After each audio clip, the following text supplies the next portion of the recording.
People in your party have said that the term of the new Chief Justice, as the popular term used by a lot of people, is that it will be coterminous. Should you win power, it will be coterminous with the new government coming in, or the current government going out. I've heard some members of my party say that, and that's my fear. Do you agree with that? That's my fear. Do you agree with that? I'll explain. But do you agree with that? I'll explain my point. To answer whether it's I your agree, fear, but do you agree with I'll that? explain to answer whether I agree or not. When I explain, So I should wait for you to. Yes. Please go ahead. That has always been my fear, a lawyer. You know, I'm very careful whenever it comes to the judiciary. Because the truth of the matter is that myself, I'm here as an MPP person. My brother is here as NDC. When it comes to parliament, it's MPP, NDC. The executive is political. The only institution that we all run to when there's a problem is the judiciary. And that is why I get worried when the commentary or the discussion about the judiciary becomes very political. That's my fear. So I fear when somebody from my party say, anybody there, you are there with the term of the current government. If we continue like that, then there's a problem.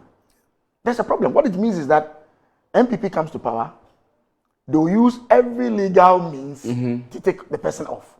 Should that continue? Should that be the norm? Should we continue on that tangent? I've heard, and very painfully, very leading members of the NDC, some of them even say, oh, the next person in line is the EC office, EC chair. I've heard that even the chairman of the party openly saying that after Chief Justice, the next person is the chairperson. When you say that, what it means is that when my government also comes, that attitude will continue. If you're not careful and we don't protect, there's a reason why, and he's a lawyer, there's a reason why the framers of the Constitution put in there that these are independent, but there's a reason why. In as much as they gave ways of taking them off, when it becomes very extreme, there's a reason why they made them independent. Because they have to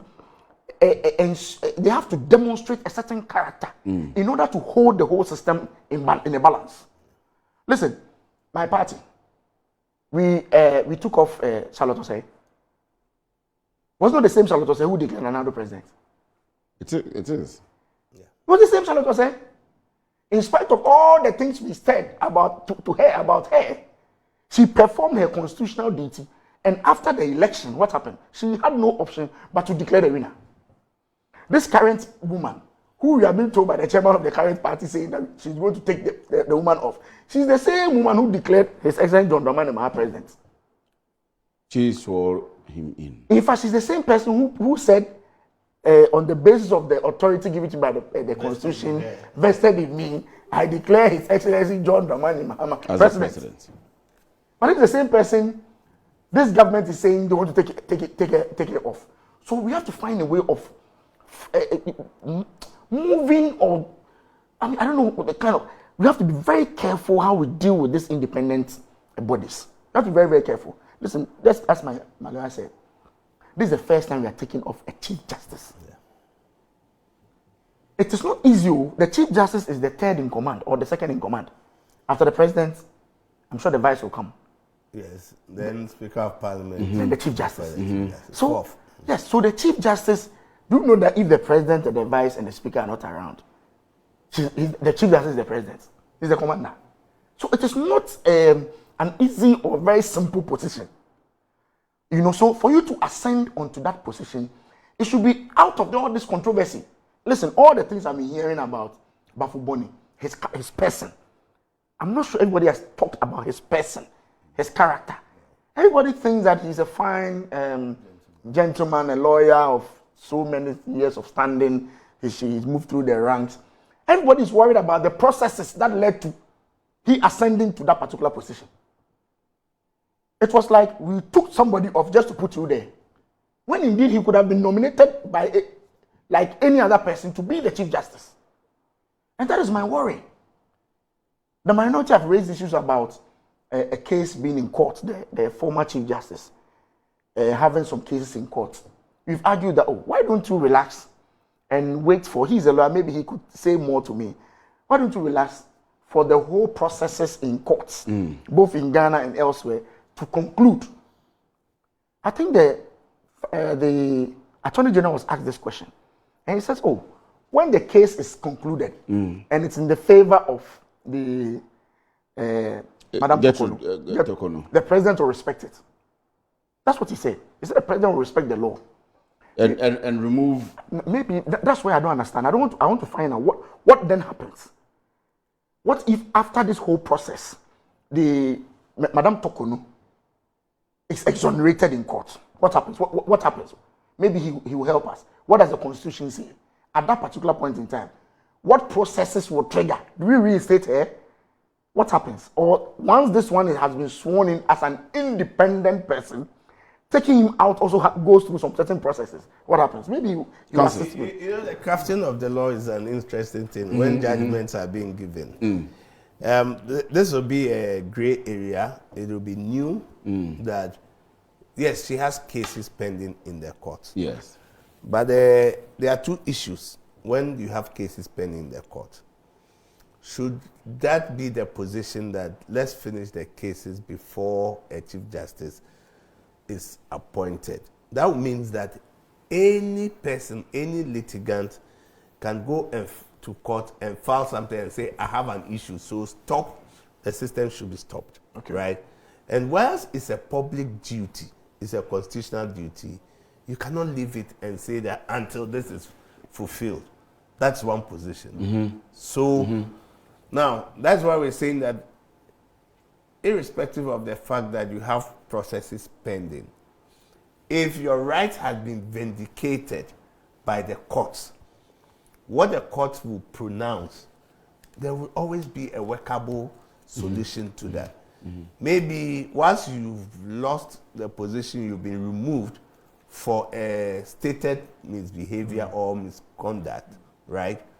That means that you may lose your benefits attached. So if you win the case, then that means you'll be restored to your position. Now, when you are restored to your position as a Chief Justice, that is when I'm saying that there can be workable solutions. Yes. Look, you will go home as a Chief Justice, right? All that is needed to be accorded Will be accorded to you. So it will not be in the history to say that you were dismissed and you lost all the.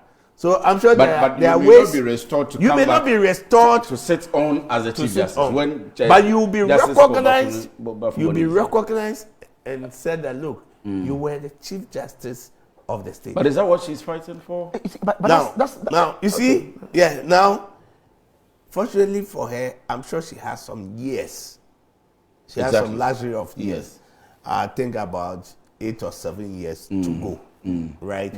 So if you have those ones, that's why I'm saying that looking at, you see, the court would always look at the social, it's a kind of social engineering, historical perspective that they put in place. So when they are crafting their judgments, you may win. They may give it to you. But that position, you may not be restored to the position. Maybe the judgment also but you may be given all that is attached to it. We have seen it in several other cases that people go, and at the end of the day, like dismissal cases, they would say, yes, you were unfairly dismissed. You were unfairly done A, B, C, D. So everything should be restored. But the position may not be given to you.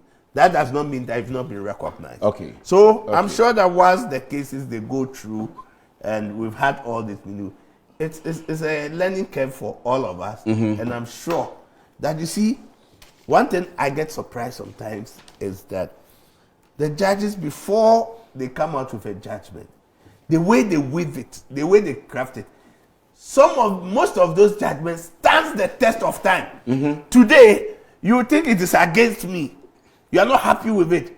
But tomorrow, you rely on the same judgment. And the criticism comes based on whether you are happy or not. But tomorrow, you see that they have been consistent with some judgments they give. It is when they believe that at the exigency of time and the situation environment in which we are, that's where they are given the opportunity as Supreme Court to depart from that judgment. Right? Let me give an example. there was some judgment. It was a ruling that the Chief Justice Akwa at the time gave. It was about this Abodakpi Dan Abodakpi, yes. their cases. Yes. Now he just looked at one technical point because it was to go to, the case was to go to Court of Appeal, and Abodakpi and the rest were to. He just looked at one technical point and he said that no, when you want to file an appeal, right, you need to come to the court, go to the lower court first. But that one he changed it and said, no, you have to come to the Court of Appeal directly. Mm-hmm. It was just something, and looking at the time, what was happening, that's what he designed. But later, the same Supreme Court has looked at it and said, no, this decision was not right. Right. So they have been given that power that when they look at the situation and the environment, looking at it, what they can do, because they are to bring cohesion to society. That's one of the cardinal things, and make sure that there is society function and function well. They don't want dysfunctional society, right? All right. So I'm sure, and I'm saying that as the president said, he will respect any ruling that comes from it. There will be a way. There will always be a way. There will be a way. I'm sure. There will be a way. I'm sure maybe the finality of that case will help bridge that gray area as we talked about. But the question is that at that particular point, will we have been fair to Torkornoo? Well, that's a legitimate question. Yes. That's a legitimate I mean, fair to her. Yeah. That's if the ruling we don't know the ruling in her for favor now. Yes. But If you see, if it goes in I her, always say Yes, that she's restored to her former status. She was emoluments, everything. Emolument and everything. but I always say that But you see, I before saw the there's letter justice. I saw the letter from the president. He was not just removed as a chief justice, but even from the bench. Oh yes. Yes. No, it's a simple thing. Let me. Okay, maybe you're a lawyer. Before you become a chief justice, in the first place, you were a judge of the superior court. So it is because you were a judge of the superior court, you've been elevated to be a chief justice. So you can't say that I've been removed as a chief justice for misconduct. When the same process say this is what you will have to go to remove any judge for the superior court. So you can't say I've been removed from this position, so I still want to remain. That's a good explanation because that is something that that is so. In the first place, it is yeah. because you were a judge of the superior court, and that's the mechanism that Article 146, right? So that 146 is used for all the superior court, that is high court judges to Supreme Court. It's used for them. And it is even stated in the Ajay case that no, how can you say you're a chief justice and want in one of the judges, I think Modibo Okran, one of them, he says that no, you cannot say I've been removed as a chief justice and still remain as a justice on the bench. Yes. Okay.